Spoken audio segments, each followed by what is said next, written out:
تو خدا کی قدرت ظاہر ہوتی ہے، خدا کا جلال ظاہر ہوتا ہے ہمارے پرستش کرنے سے۔ ہاللیلویا۔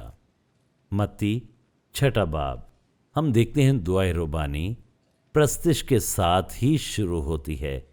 لکھا ہے تیرا نام پاک مانا جائے، تیری بادشاہی آئے، تیری مرضی جیسی آسمان پر پوری ہوتی ہے سنیں زمین پر بھی ہو۔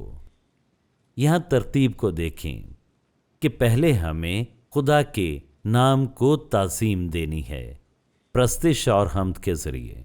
تیرا نام پاک مانا جائے، یہ خدا کے فضل کو متحرک کرتی ہے اور ہمیں حاصل کرنے کے مقام پر لاتی ہے۔ ہم حاصل کرنے کے مقام پر آتے ہیں، پھر ہم اس کی بادشاہی کے آنے کے لیے دعا کرتے ہیں۔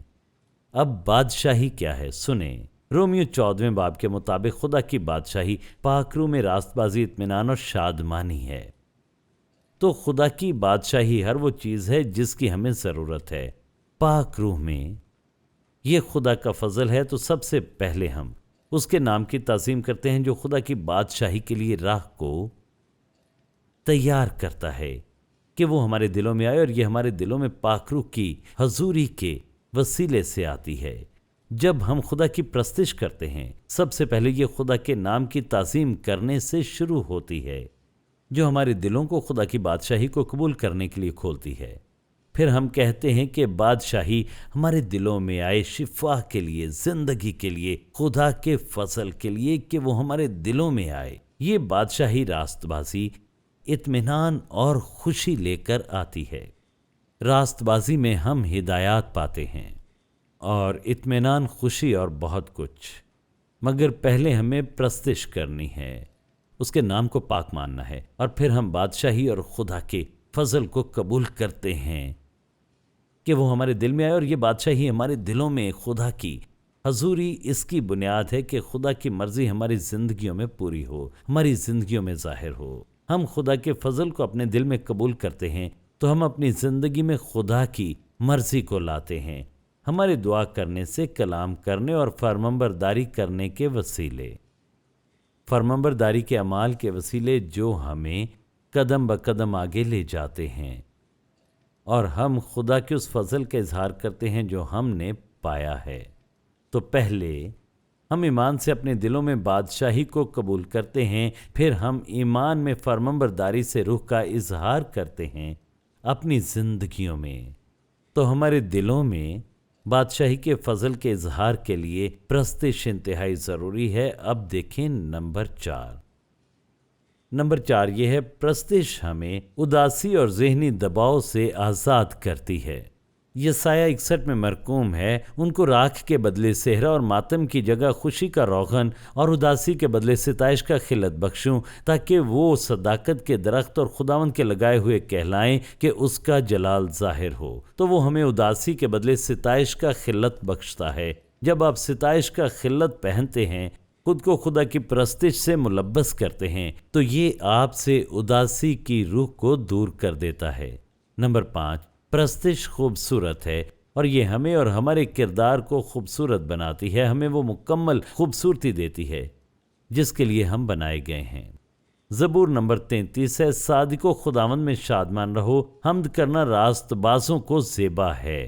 جب آپ خدا کی پرستش کرتے ہیں تو خوبصورت ہو جاتے ہیں، اور خدا کی خوبصورتی آپ میں کام کرتی ہے۔ پرستش ہماری حقیقی مسیحی شخصیت کے اظہار میں مدد دیتی ہے۔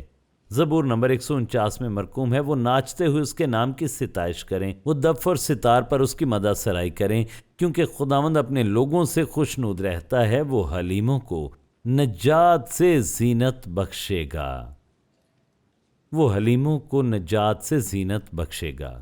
تو ہم دیکھتے ہیں کہ فطری طور پر ہماری فطرت کی خوبصورتی ماند پڑ جاتی ہے، تو جب ہم خدا کی پرستش کرتے ہیں تو ہم اسے سامنے لانے کے قابل ہوتے ہیں، جیسے پھول سورج کی روشنی میں کھلتا اور اس کی خوبصورتی ظاہر ہوتی ہے۔ تو ہم اس طرح کھلتے ہیں جب ہم اس کی پرستش کرنے اور حمد کرنے کے وسیلے خدا کی محبت بھری حضوری کی روشنی میں آتے ہیں، اور اس طرح ہمارا باطن سامنے آتا ہے اور یہ پوری طرح سے کھل جاتا ہے۔